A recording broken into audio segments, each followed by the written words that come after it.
Now let's talk about how the legacy of colonialism has led to more conflict in Africa and has lowered living standards. Sub-Saharan Africa has had an above-average frequency of conflict since those countries achieved independence. That's been one reason why a lot of them have failed to develop more economically.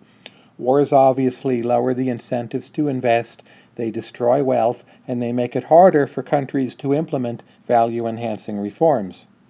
But where do those wars come from? Let's consider one important factor. This is what African boundaries looked like just before colonization. If you're wondering, European colonization of Africa, most of it started in the 1880s, and that process was largely complete by the early 20th century. Anyway, before colonialism, what you see are a lot of very small units.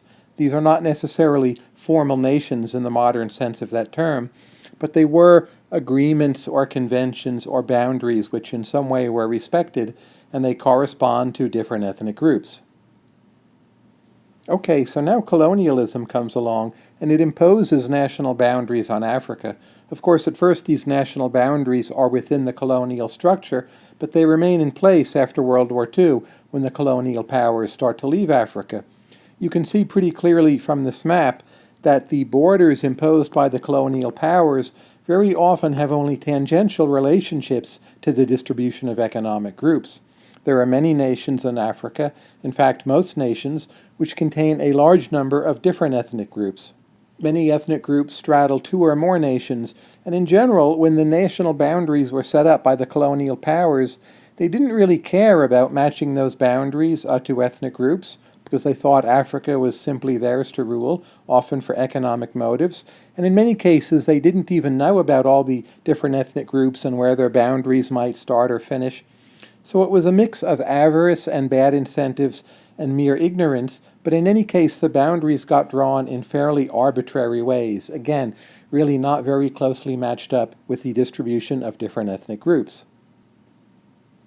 If you'd like some examples of ethnic groups which are distributed across two or more national boundaries in current Africa, well, here's a few of them, and of course you can Google these for more information. It turns out that having the boundaries drawn in these ways is very bad for peace. So one empirical result is that civil conflict tends to be concentrated in historical homelands of partitioned ethnicities. Perhaps most importantly, civil conflict intensity is 50% higher where partitioned ethnicities reside. That means if you have a region where ethnicities are split across multiple national borders, the fighting, when there is fighting, tends to be worse.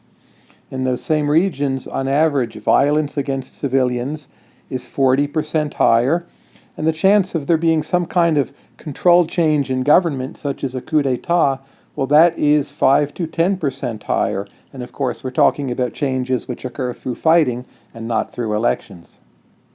All of those results are based on a data set which is reporting over 43,000 conflict events from the years 1997 to 2010.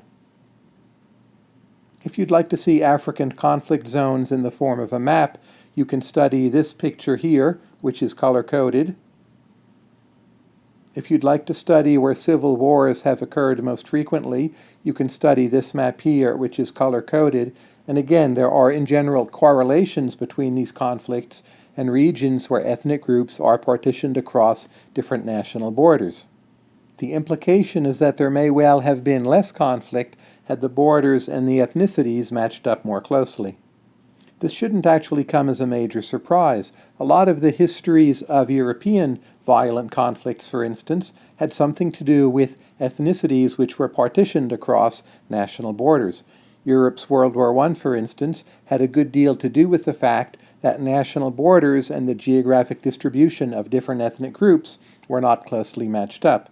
This was also one factor of many behind Europe's World War II. For instance, there were sizable German populations in countries other than Germany, and Germany tried to, in some way, take over or incorporate these Germanic populations.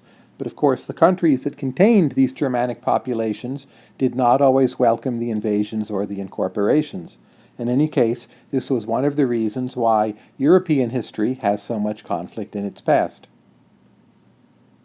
In any case, all of these results are taken from a very good paper on the history of Africa called The Long Run Effects of the Scramble for Africa. This is available online and for free.